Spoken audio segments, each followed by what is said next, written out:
அவருடைய பேச்சும் ஆண்டவரை அவர்களுடைய எங்களை பற்றி பேசுங்க. நாமத்தினாலே உங்களை தன்மையான தருணத்திலே கிறிஸ்து நாமத்தினாலே உங்களை சந்திப்பதில் முதன்மையாளர்கள் ஒரு காரியத்தை குறித்து தியானிக்கப்படும். சங்கீதம் 52 5ஆம் வருஷம் வாசிக்கலாமா? என் ஆத்மாவே தேவனே நோக்கி அமர்ந்து நான் நம்புகிறதா அவராலே இல்லையா?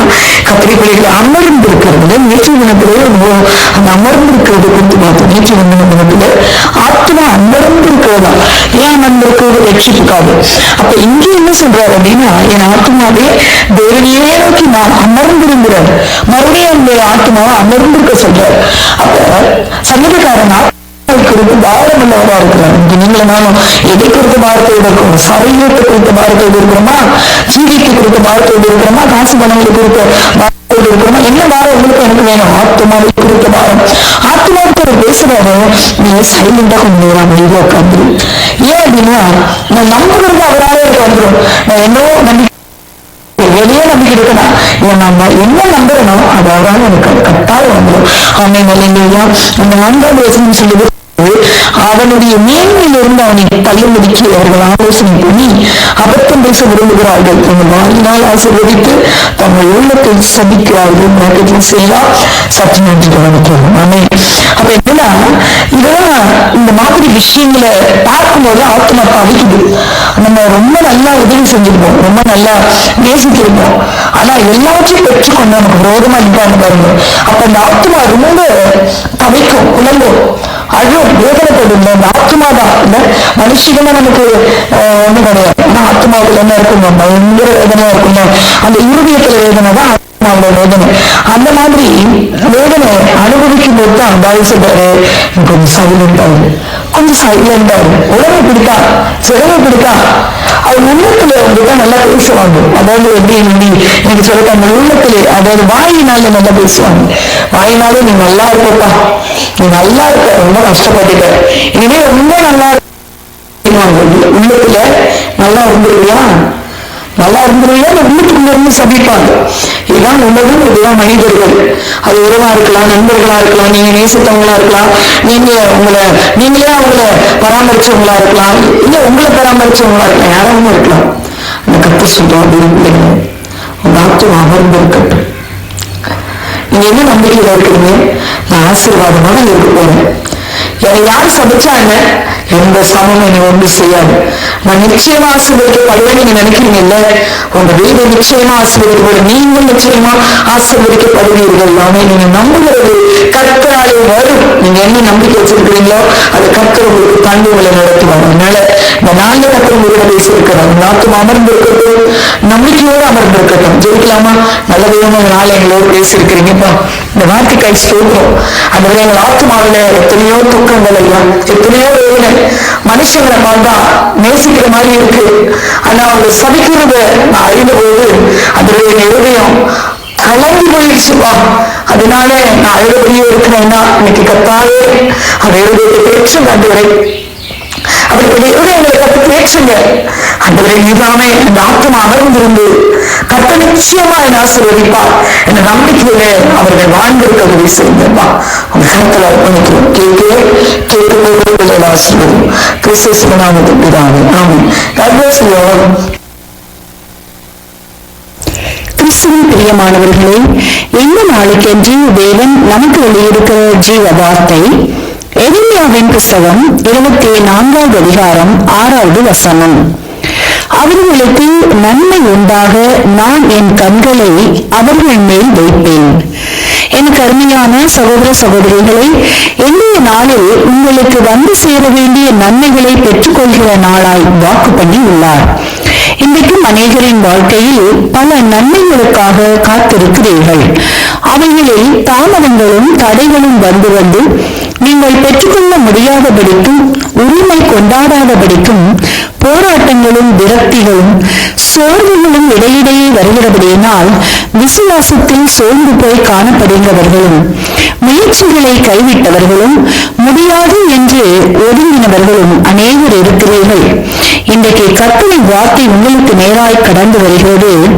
உங்களுக்கு நன்மை உண்டாக நன்மை செய்யும்படிக்கு தம்முடைய கண்களை உங்கள் மேல் பதிய வைக்கின்றார்.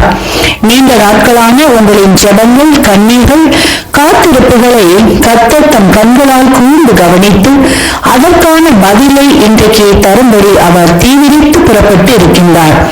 உங்களுக்கு நன்மை செய்யும்படிக்கு நான் உங்கள் பேரில் நினைவாய் இருக்கிறேன் என்கிறார். ஆக வார்த்தை விசுவாசியுங்கள், நன்மைகளை பெற்றுக் கொள்வீர்கள். இன்றைக்கும் நாம் வேதத்திலிருந்து கர்த்தர் தம் பிள்ளைகளுக்கு செய்த நம்ப முடியாத நன்மைகளை குறித்து பார்க்கலாம். 2 ராஜாக்களின் புத்தகம் 7வது அதிகாரத்தை நாம் வாசிக்கையில் அங்கே சமாரியாவிலே காணப்படுகின்ற கொடிய பஞ்சத்தை குறித்து பார்ப்போமானால், மனிதனை மனிதன் கொண்டு சாப்பிடுகிற நிலை உண்டாயிருந்தது. அப்படிப்பட்ட பஞ்ச காலத்தில் அங்கிருந்த 4 குஷ்டரோகிகளின் நிலையை பார்க்கையில் அவர்கள் அக்கால சட்டத்தின்படி குஷ்டரோகிகள் என்பவர்கள் தீட்டுள்ளவர்கள் என்றும் அவர்கள் ஊருக்குள்ளே வருவதற்கு தடை பண்ணப்பட்டவர்கள், அவர்களின் இருப்பிடமோ ஊருக்கு கடைக்கோடியில் ஒதுக்குப்புறமாக இருக்க வேண்டியவர்கள் என்றும் இந்த நிலையில்தான் அவர்களின் வாழ்க்கை. ஆனால் இப்பொழுது அவர்களின் தேசத்தில் பஞ்சம், தாங்கள் இருக்கிற இடத்திலோ சாப்பாட்டிற்கு வழி இல்லை. பட்டணத்திற்குள் சென்றால் பஞ்சத்தினால் மக்களின் கோபத்தினால் செத்துவிடுவோம்.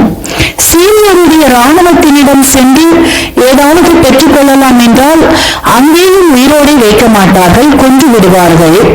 இந்த சூழ்நிலையில் வேறு வழியின்றி சீரிய இராணுவத்தின் கூடாரங்களை நோக்கி செல்கிறார்கள்.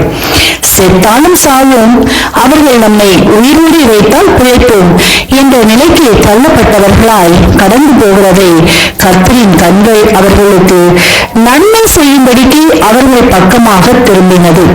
விளைவு சீரியரின் இராணுவத்தினருக்கு ரதங்களின் இறைச்சலையும் குதிரைகளின் இறைச்சலையும் மகா இராணுவத்தின் இறைச்சலையும் கேட்க பண்ணினார். இதை கேட்ட இராணுவத்தினர், நமக்கு எதிரால் பெருந்திரளான இராணுவ கூட்டம் வருகிறது என்று எண்ணி தாம் தப்பி பிழைத்தால் போகும் என்றபடி தங்களின் உடைமைகளை, ஏராளமான கழுதைகள், குதிரைகள், வெள்ளி, பொன் வஸ்திரங்கள் போன்றவற்றை விட்டுவிட்டு ஓடி போனார்கள். குஷ்டரோகிகளோ இவைகள் எதுவும் அறியாதபடியினால் அங்கிருந்த செல்வங்களை எடுத்துக்கொண்டு நன்கு புசித்து குடித்து திருப்தி அடைந்தார்கள் என்று வாசித்தல்கின்றோம். சாவோம் என்று இருந்தவர்களின் மேல் கர்த்தரின் கண்கள் நன்மையானதை செய்யும்படி அவர்களை நோக்கி பார்த்தமையினால் சௌரியவான்களானார்கள். எனக்கு அருமையானவர்களே, இன்றைக்கு நம்மளின் வாழ்விலும் கூட பல சூழ்நிலைகள் நெருக்கி ஏறுகிறபடியினால் எந்த பக்கமும் தப்பித்துக் கொள்ள வழி இல்லாமலும் தைரியமாய் எதிர்த்து நிற்க முடியாமலும் பலவீனங்கள், போராட்டங்கள், கண்ணீர், கவலைகள், காயங்கள், சாவதா பிழைப்பதா என்ற சூழ்நிலைகளை கண்டு பயந்து போய் குழப்பத்துடன் விரக்தியுடன் யார் விடுவிப்பார், அவ்வளவுதான் முடிந்தது என்று இருப்பீர்களானால் உங்கள் விசுவாசத்தை தளர விடாதீர்கள். உறுதியாய் இருங்கள். காக்கைக்கும் குருவிக்கும் போஷிக்கிற, வாழ வைக்கின்ற, வழி நடத்துகிற தேவன் உங்களை போஷித்து பாதுகாத்து வழி நடத்துவது எவ்வளவு நிச்சயம் என்பதை விசுவாசியுங்கள். இன்றைக்கு நீங்கள் எதிர்பார்த்து காத்திருக்கிற எந்த காரியமானாலும் அவற்றின் தடைகளை விலக்கி நன்மை உண்டாகும்படி உங்கள் மேல் தம் கண்ணை வைத்து நல்ல பதிலை தந்து நன்மைகளை பெற்றுக் கொள்ளும்படி செய்து ஆசீர்வதிக்கின்றார். வார்த்தை விசுவாசங்கள், நன்மைகளை பெற்றுக் கொள்வீர்கள். இன்றைக்கும் இந்த வார்த்தைகளை கேட்டுக்கொண்டிருக்கின்ற உங்களில் யாரேனும் உங்களின் பாவங்களுக்காக கல்வாரி சிலுவையில் மறைத்து உயிர்த்தெழுந்த இயேசுவை அறியாமலும் விசுவாசியாமலும் இருப்பீர்களானால் இன்றைக்கு உங்களை ஒப்புக்கொடுங்கள், விசுவாசியுங்கள். இயேசு உங்களின் சூழ்நிலைகளையும் மாற்றி விடுவித்து வாழ வைப்பார், ஆசீர்வதிப்பார். இந்த வார்த்தைகள் மூலமாக கர்த்தர் இன்று உங்களை ஆசீர்வதிப்பாராக. ஆமென்.